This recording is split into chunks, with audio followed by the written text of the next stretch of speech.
Welcome to Soulful Practices podcast. I'm your host, Michelle Holling-Brooks, and over the past 20 years, I have been on a journey of healing and awakening. I'm also a coach and practitioner for clients on their journey of unbridling their true self.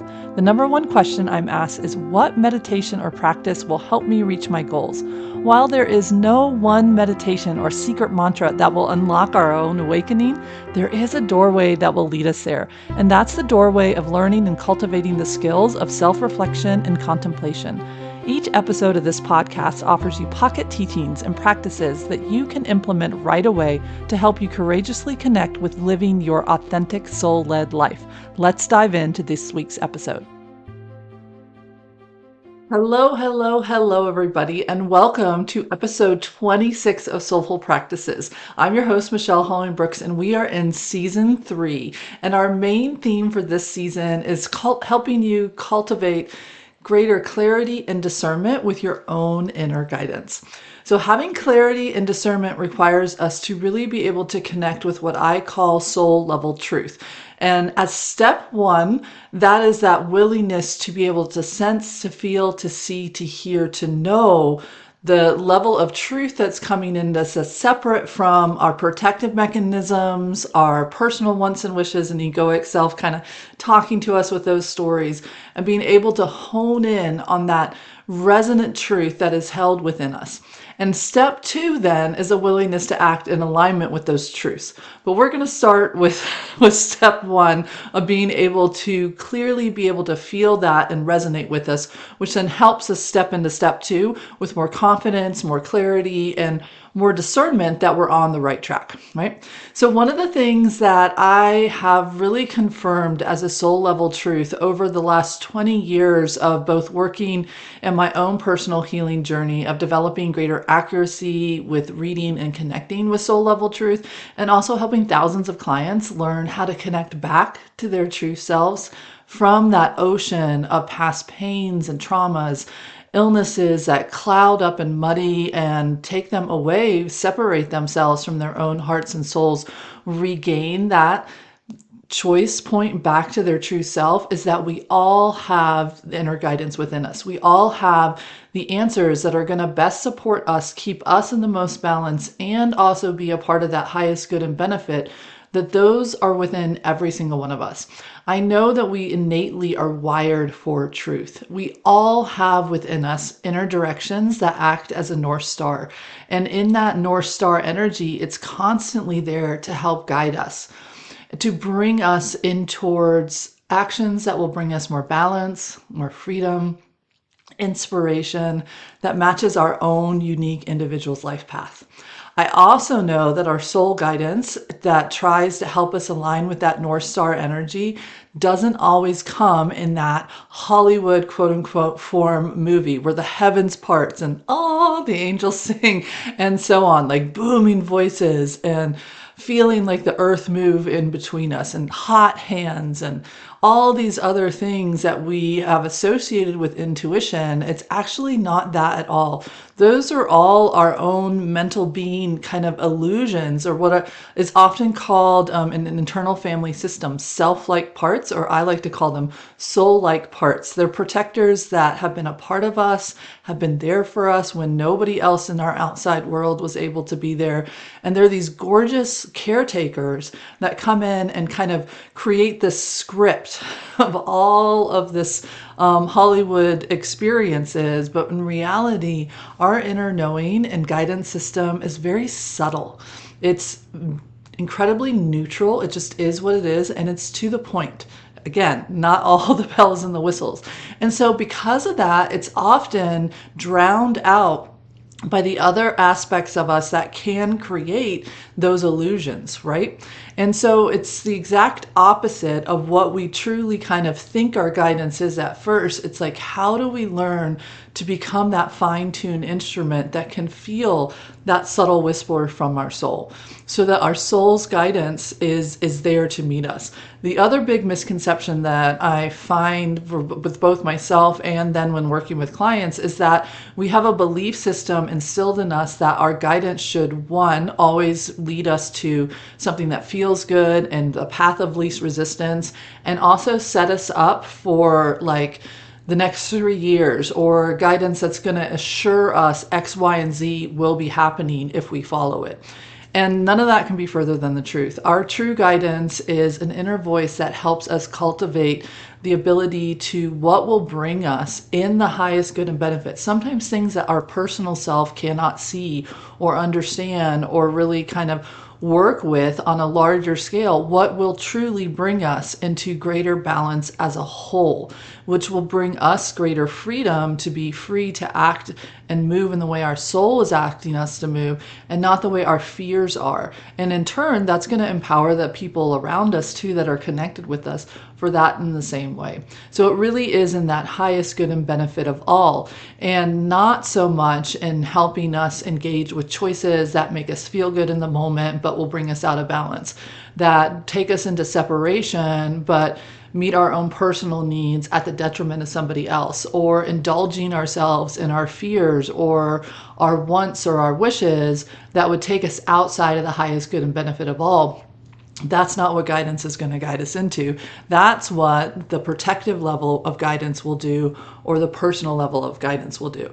And so we want to, again, learn how to tease this out. So the natural question that comes up right here when I'm sharing this with clients is, okay, Michelle, if that's true, if I have the answers that are best for within me, and I have this beautiful North Star energy, why? Why then am I so stuck in this feeling of lost, or feeling like I tune into my body and I'm like, okay, I'm willing to hear truth, and it's like crickets, tick, tick, tick, tick, tick. And you're like, hello, is anybody there? Where we get turned around, like, what am I hearing? Did I hear that right? I just asked that question. I got a no on my sway test. I asked the same question again. I got a yes. Like, how do I know? And we can tie ourselves into these knots with being able to hear, to sense, to feel, to see, or to know what our soul's voice is versus the ones that are coming from these other parts of ourselves that are really in violation of what our own inner wisdom is. This is a great question. Why does that happen to us? It's because in addition to that North Star energy and that soul level guidance that's quiet, we do have this ocean of combination of sensations that are coming from personal fears, right? They are inherited survival adaptations and trauma stories that have been passed through us, through our cells, through our DNA, through that collective psyche, right?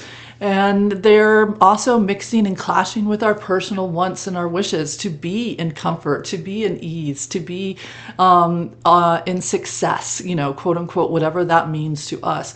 And they're all coming together. And what happens is it cuts us off from being able to clearly connect with the one quiet, steady, pulsing sound and rhythm and knowing that is going to be truth that's coming from where? Our body being. So there's a wonderful quote that I am including in my upcoming book. I'm so excited about this book. I'm going to share more about it in the coming months, but it really is designed to be a soul companion for you, a guide for those that are seeking to awaken to their inner healer and really allowing themselves to create the inner freedom to be who they truly are. It's a gorgeous book, and it's just amazing, and I'm excited to share more about it later. But one of the quotes that I share in this book very early on is a quote by Meggan Watterson, and she's a modern day theologian who has a lot of beautiful books out there. You can go check her out. But one of her things is, she says, before you can hear, much less follow, the voice of your soul, you have to win back your body. You have to go on a pilgrimage beneath the skin. I love that invitation, a pilgrimage. It's inviting you into a journey that says, I am willing to go on this hard journey. I am willing to climb this mountain, to go off the beaten path of the everyday thing, because why? I have a calling from within me to hear that siren's call of my soul, the divine, and to really connect with that, right? But to do that, she says, before you can do that, you've got to win back your body. Well, what is that about, and why is that there?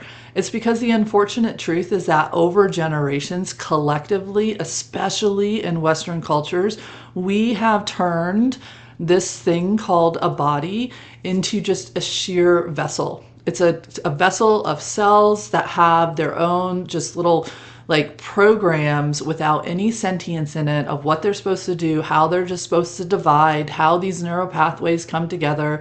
And it's just sheer physical body structure, firing of electrical impulses that are designed to just do a set thing, and there's no wisdom attached to that, right?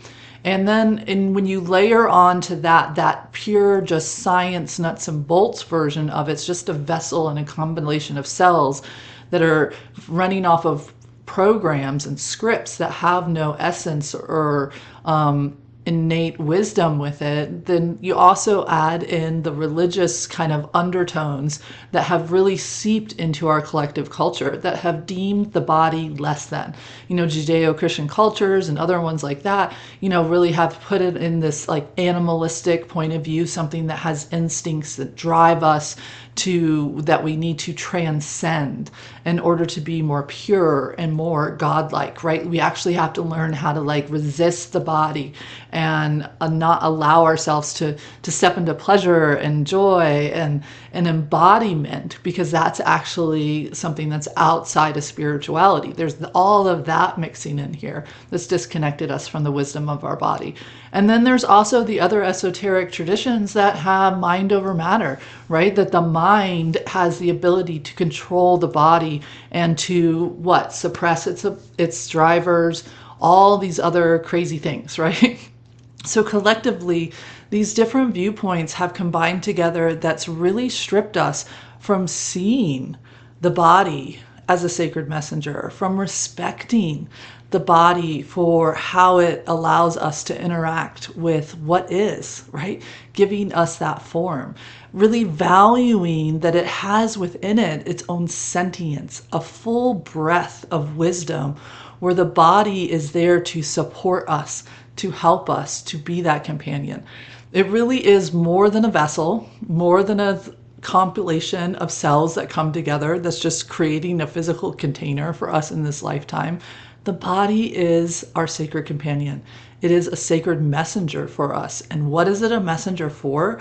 It's a messenger for it serves as like a portal for us to interact with the multi-dimensional nature of who we truly be, right? That we are able to then connect with and to interact with both the seen, the five sensory physical world, and the unseen aspects of ourself, our thoughts, our ideas, our emotions, the parts of ourselves that are outside of this exact moment in time. We can directly interact with all these different aspects of us across space and time through the language of our physical body, which is somatics. So somatics just literally means the body. And so the body talks to us through felt sensations, through like a grippiness or a tightness or a disorganization or a numbness or an opening, an expansion, a lightening, right? To be enlightened, that's a felt sense within our body. We feel free, we feel in alignment, we feel confident and grounded in something. When we feel awake, we feel like we are able to engage and interact and we're not slow and sluggish. These are all felt sensations. And where are they happening? In our body. So our body is constantly there giving us clues to whole entire multi-dimensional dialogues of what is happening in this moment in the unseen realms of us and others and of the collective, right? And deeply within our own inner world in the seen and the unseen well. So Waters quotes, "Before you can hear, much less follow the voice of your soul, you have to win back your body. You have to go on a pilgrimage beneath the skin," gives us a huge clue that in order to gain clean and clear and accurate guidance, we are going to have to first start close in, to start with reclaiming and discovering the body being as a sacred ally, as a companion, as our home and the hearth of us, instead of just an obstacle that either we need to transcend in order to be spiritual, or it's just a sheer clumps of cells that runs a program that we don't get to interact with. We're stuck with our DNA. It just is what it is. And or it's something that needs to be dominated and controlled of mind over matter, right? So one of the main reasons, you have heard me say this a couple times, body being, mental being, heart being, soul being. The reason why I attach the term being with a capital B, B-E-I-N-G, to these aspects of us, the body, the mind, the heart, and the soul, is so that you can start to really engage it in something greater than just a vessel. If we just refer to the body, that feels like an object, right? The body of something, the body of my work, the breath of the work that I hold, right? A center, the heart center, the body center, the mind center. It sounds like it's just a container, a holding vessel, and it doesn't actually have the life form attached to it that we do with being. If I'm a human being or an animal being, I'm saying that that life form has within it its own intelligence. It has a sentience, its own thoughts and feelings and ideas. It has a life path and purpose of what it wants to expand in and grow in and explore and become. You know, when we talk about just the body as it is and not the body being, we can very quickly objectify something, strip it of its innate wisdom, and it's easy then to put it in a category. Yeah, we want it to be healthy. Yeah, we want it to have, as much longevity and working right as a machine as possible, but we're not partnering with it as an innate part of us, right? And an innate part of us that has its own independent wisdom. And in that wisdom, it knows exactly what we need to bring ourselves into balance with, again, the whole, because it's connected into that. So it knows what to heal itself without our conscious direction. If we get a cut, we don't sit there and think, okay, cells, go over here, put the amino chain acid together, start bringing that together, immune system come in here and do, we don't do that, right? Like it all naturally knows how to balance itself on its own. It also knows how to pull itself back. Like, have you ever been lost in your mind and all of a sudden your body on its own kind of pulls itself back to a stop and you look up and you realize you're about ready to bump into something or do something like that, or there's a car whizzing by. If we allow our body to have that voice, it's going to give us instantaneous support system on its own of how to help best keep us balanced. The other amazing thing about our body is that it holds within it memory banks to every experience that we've had, both within our lifetime and, depending on how you like to say it, I believe that it's multiple lifetimes, both present, past, and future. It can access all of that wisdom beyond our own.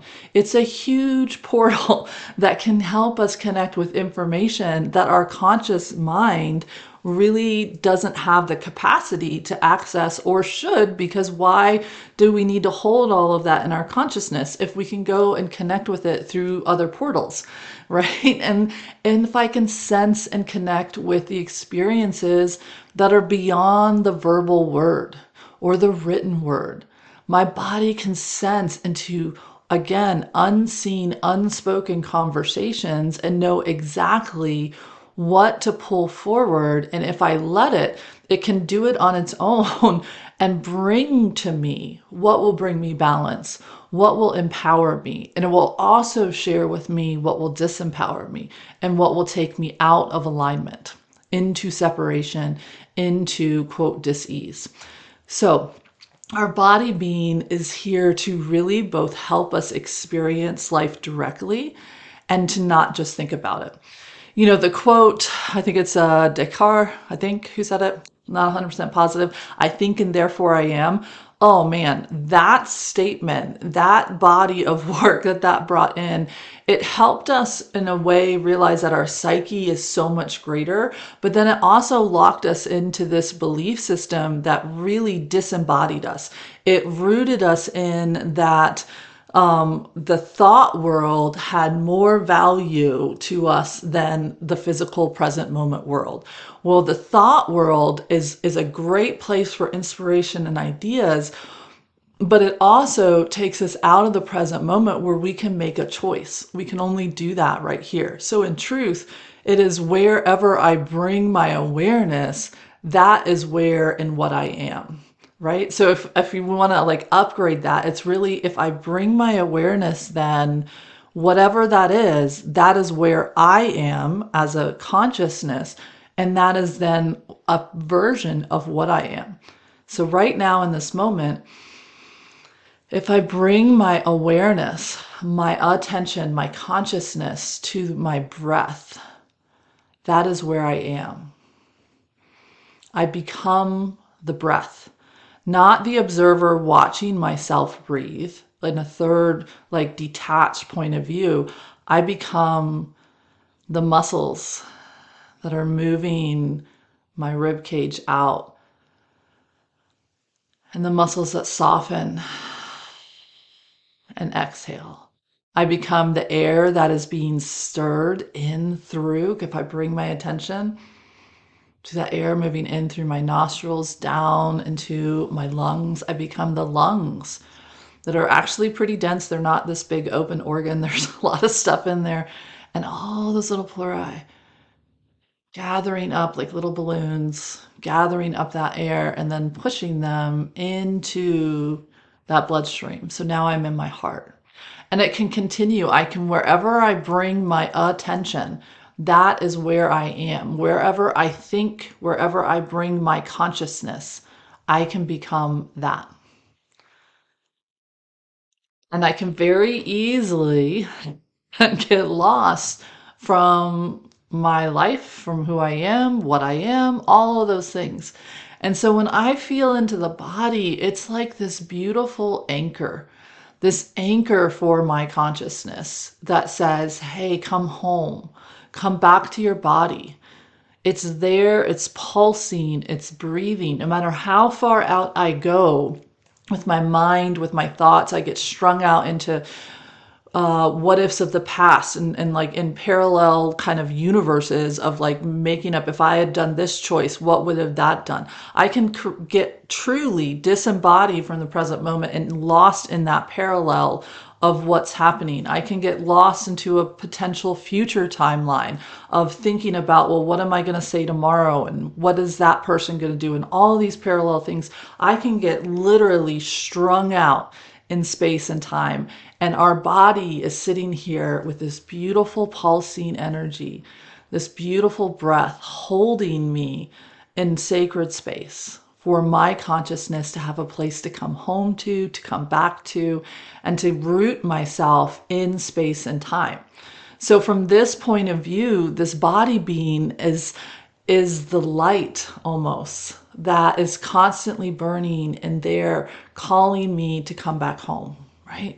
To gather my insights and to have the opportunity to choose how I want to interact with what is happening within myself, within my environment, and within my life.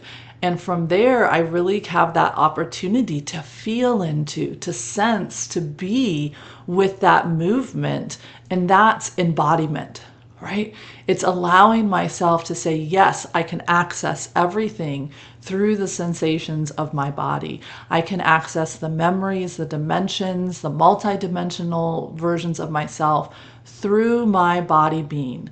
I can access my heart being and the soul being and the worlds that opens to me.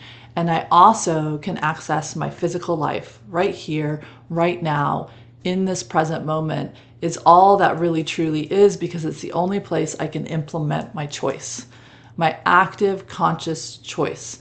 And what I think, I am. And so when I create that, that's the one place to be. So why do we need to connect back with our body being? because our body being is our first possession. It is our first way in which we can connect with both our consciousness and the physical realm at the same time. And what happens, though, the unfortunate truth is, as a little being with my first possession, my body, I have zero control truly over what happens with it. I have zero control truly over whether the beings around me acknowledge when I ask for something. So as a little being, it's through that nonverbal language of reaching out, right? And trying to pull something in, to explore it and to connect with it and to interact with it and to move with it and see, how does that object or this person move with my body? It might be that I want to push away from something and say my body doesn't like what that experience is, right? I don't like the way that feels, or the way something smells, or something like me. So it's also the first way in which I start to figure out a personal idea of what is it something I like, what is it something I don't like.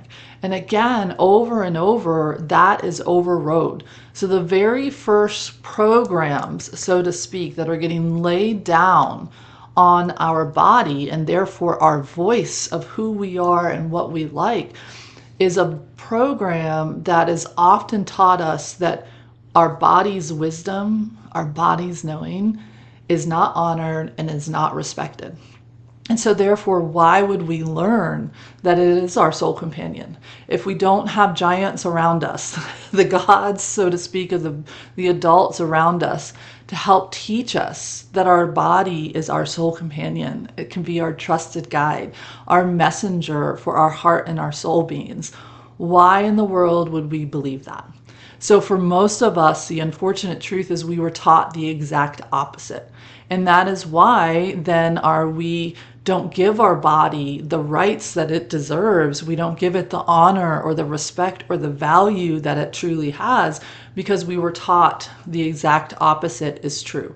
It doesn't have a valuable voice. It's going to get overrun by others. And also we were taught that if our body didn't look a certain way or act a certain way or do a certain way, it also didn't have value. And so there are so many problems that come with our relationship to our body.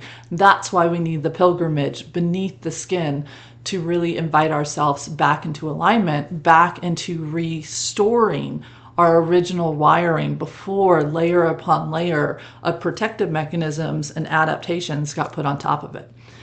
So in episode 24 of Soulful Practices, I shared with you this little scenario of a little being that walks into a room as us as a little kid, and our heart and our soul message says, kind of pause, kind of pull back, like give me a moment to look into this room and decide, who do I want to interact with and what do I want to interact with?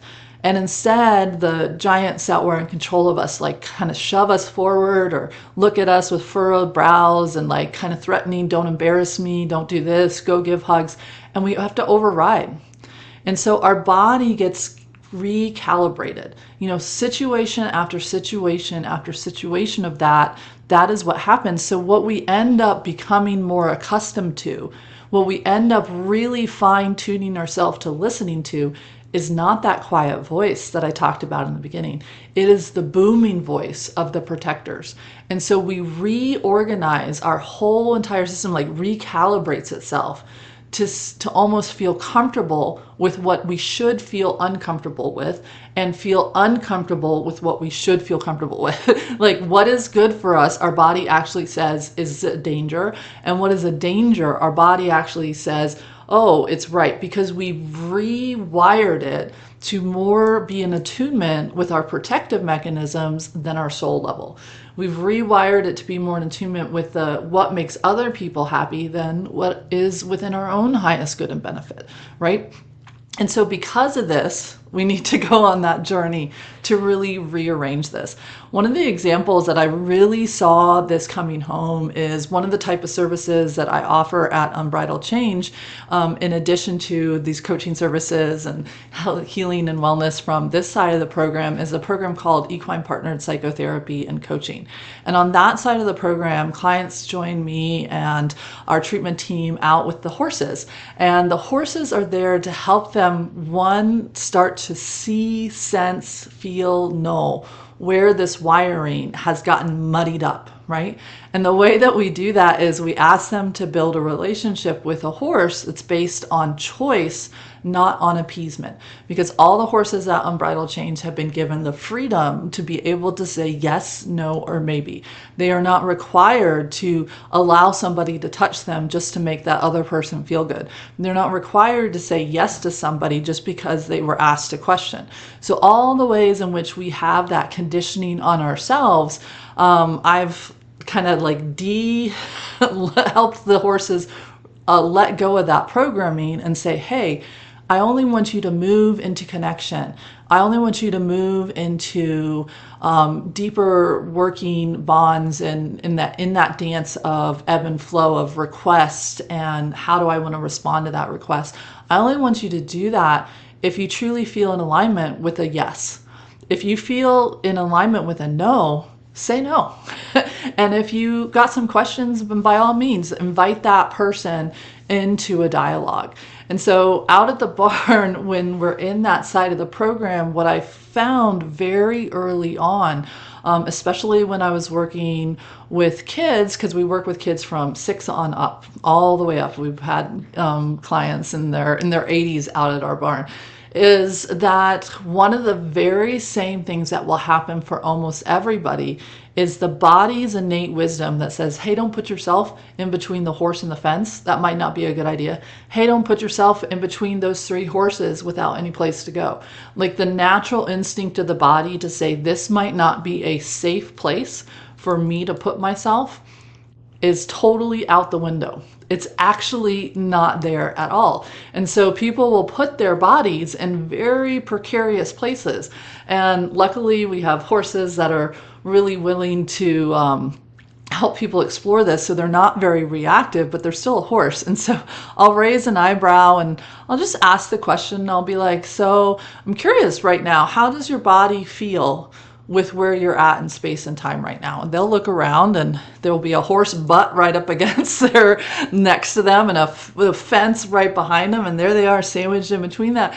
And they'll be like, I'm fine. I feel pretty good actually. And when their body should be saying, move 5 steps to the left. And so then I'll ask them, I'll be like, hey, can you do me a favor? Let's just play a little game. Can you move like 5 steps towards the other wall, which would take them out from between the horse and the fence. And they'll move 5 steps that way. And I'll say, hey, do me a favor again, check into your body. What's it feeling now? And they'll be like, I actually feel a little uneasy. I don't feel as comfortable. I don't feel as safe. I was like, wow, that's really interesting. And I'll be like, move back over there. So they'll move back into the space where their body should be cueing them danger. And I'm like, how do you feel now? And they're like, oh, I feel relief. I feel safer. And we kind of do that. And we play this game where we go all over the arena of like, what's your body feel here? What does it not feel there? And 9 times out of 10, the body will feel safer in places that it should really be viewing danger. And it feels a sense of safety in the place where it should be cueing them, hey, this might not be the best spot for me.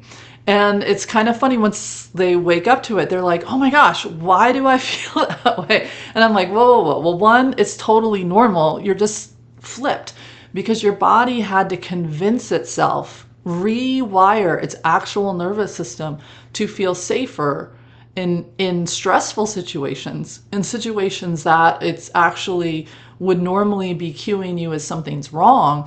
And it's needing to feel a sense of safety there because that's what your world was. Your world was flipped. What was good for you was actually something that was a threat to the people around you. So they didn't allow you to have access to that. What you felt safer in chaos because your world was chaos. If your system kept cueing you that was danger, danger, danger, you would have been frazzled forever and you would have fried your adrenals and everything else. And so as a way to help you, it said, all right, let's flip it. Let's flip everything and say what is good is bad and what is bad is good. And so in Eden energy medicine, this is called the penetrating flow. And what ideally is we should want to draw in deeply into us that which serves us, that which is good for us, that which is our truth. and we should push away that which is not. But we flip that whole, what's called extraordinary vessel, and we actually draw in that which is not good for us, and we push away that which is bad. In the archetypal world, this is that saboteur dance, right? And so the first part of this is to help our body learn how to read when that's happening, because we've become quote unquote nose blind to it. We don't always know what that is because that's our soup. That's what we've been swimming in. Those are the way we were taught to look at the world, perceive the world, hear the world, and feel the world. And so step one of reattuning ourselves to clarity, to gaining that clear guidance, is going to be, how do we help lovingly challenge the system? How do we help compassionately rewire our system so that it feels safe and comfortable in situations that are safe and comfortable versus the exact opposite, right? Of bringing that in. So this is our practice for this week. It's really in this episode. It's designed to help you start to begin to sort through the ways in which you can begin to notice what is happening in and around your body and what feels more like a protective mechanism or stance or wiring, whichever word makes it easiest for you to lovingly tend to that, versus furrowed brow, hands on hip, wagging your finger at it like, what's wrong with me? Why am I doing it this way? We need to believe that why ever our system rewired itself, whatever it happened, I have a core belief that I really invite all my clients to work with, is this idea. And this saying came from one of my spiritual directors that I absolutely love. The saying is like, we don't do anything for giggles. We have exquisite reasons as to why we flip things, as to why we rewire them. They were the best scenario that our system could come up with, body, mind, heart, and soul, to meet the demands of that experience, of that environment, of that mix of people. That, sure, could those people around us have made better choices? Absolutely, but they didn't. And they weren't. So therefore, it does us no good to keep going on the potential that they could show up differently for us. And we had to address, how are they actually showing up, right? And so for those reasons, we flip. For those reasons, we walk up and unplug ourselves from hearing our soul level's guidance and plug ourselves into the protective mechanisms.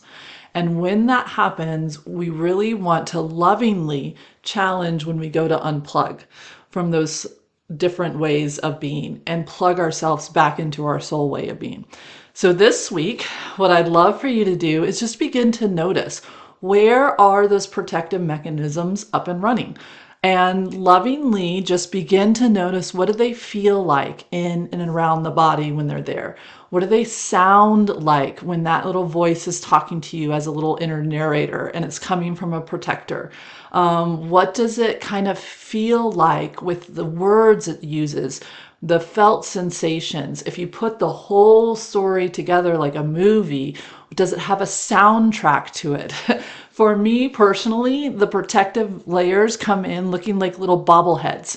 You know, it makes them not so scary and not so big.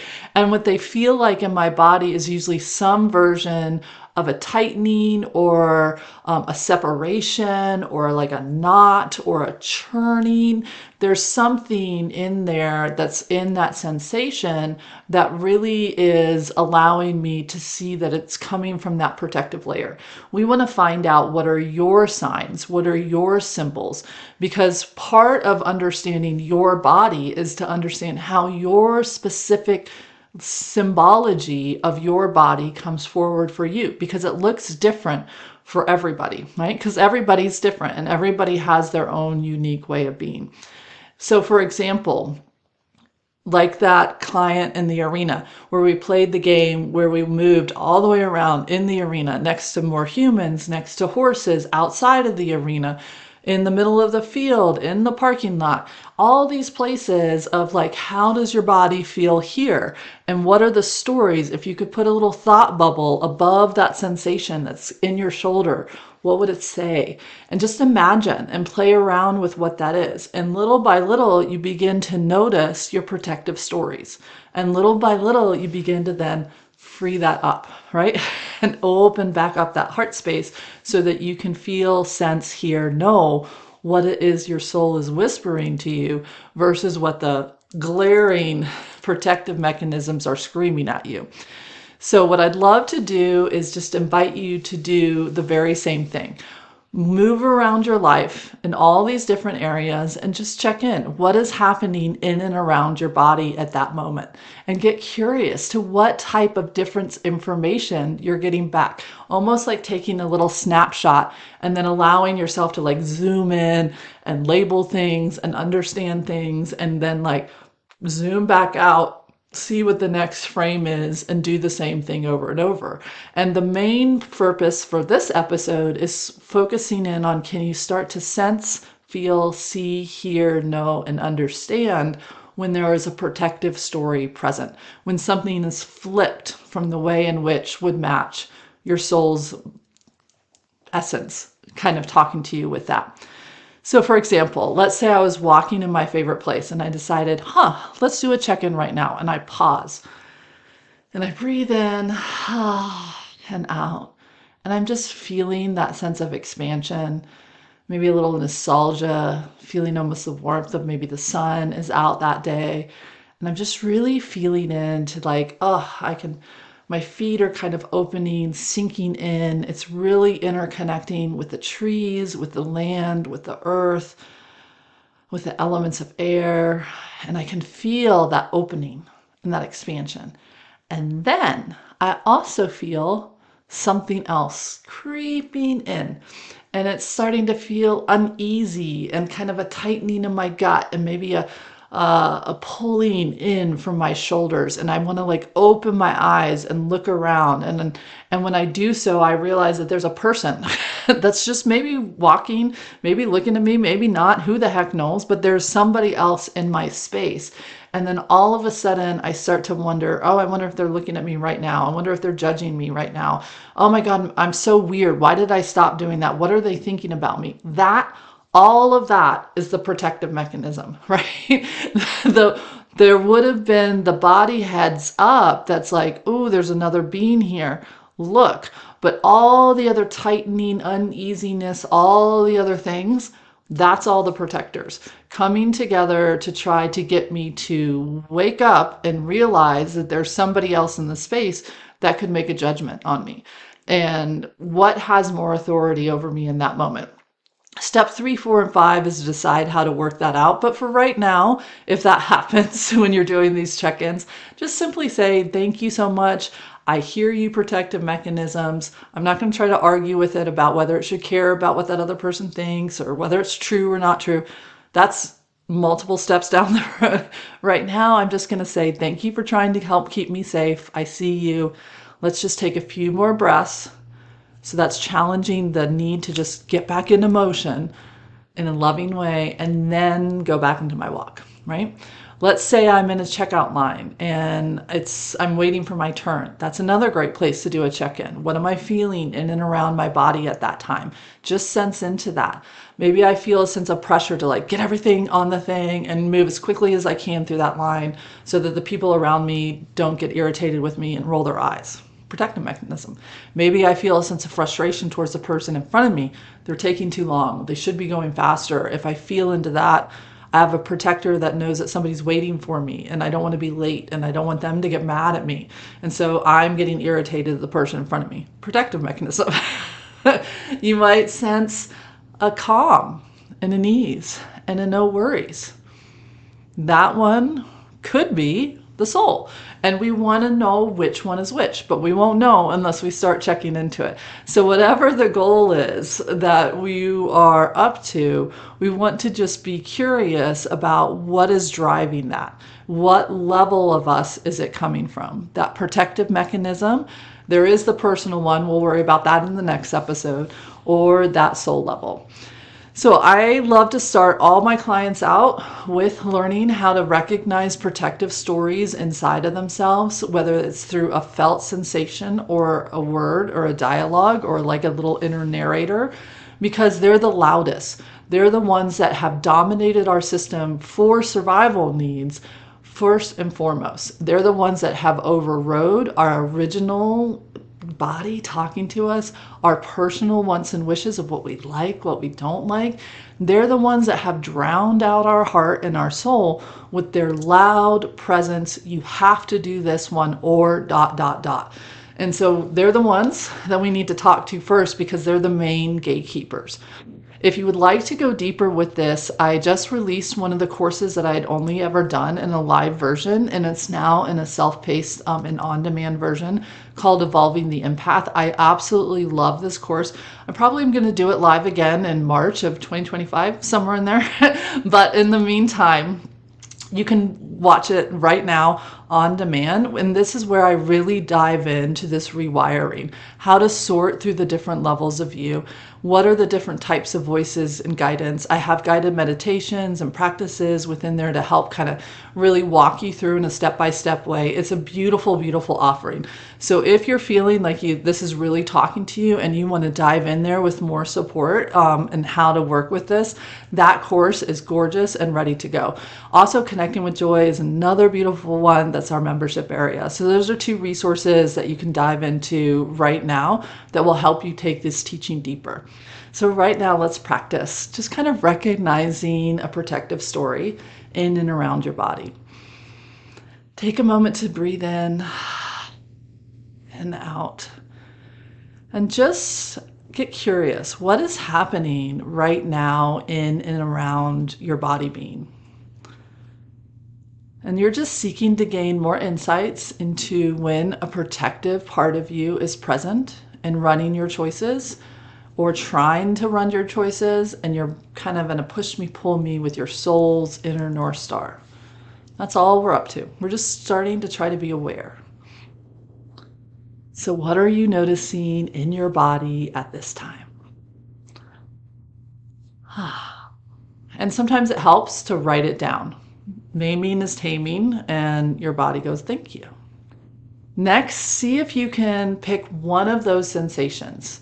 So for example, I feel a little bit of tightness in the top part of my chest right here. This feels more collective. This doesn't feel attached to me. That's like step 3 or 4 is we'll start to teach you whose is what and what you're feeling on what level. But right now we're going to assume it's all somehow related to you with what you're feeling. And so I'm going to turn to that, and I'm going to imagine that there was, like, if I'm looking at that in my mind's eye, that kind of tightening, I want to kind of collapse inward like this. If I let the movement do what it wants to do, that's what it's going to do. It's going to collapse me inward. And now I want to give it like a little thought bubble, a little thing that it could answer me and talk to me in. And what would be in that thought bubble? Just write it down. Sometimes automatic writing is a beautiful way to bypass the mind. And it's like, oh, you're making that up. But who cares if you're making it up? Just give it a little bubble. What would that be saying? So if I give this a little bubble, and in my mind's eye, I feel like I want to hide. This is too much. I feel really vulnerable. There's also like a fear of like, what if I actually get it right?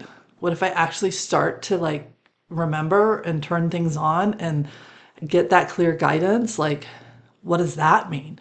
Am I going to be asked to do things that are like, St. Francis, build my church? Like what is going to happen to me if I start to turn this back on and flip this around?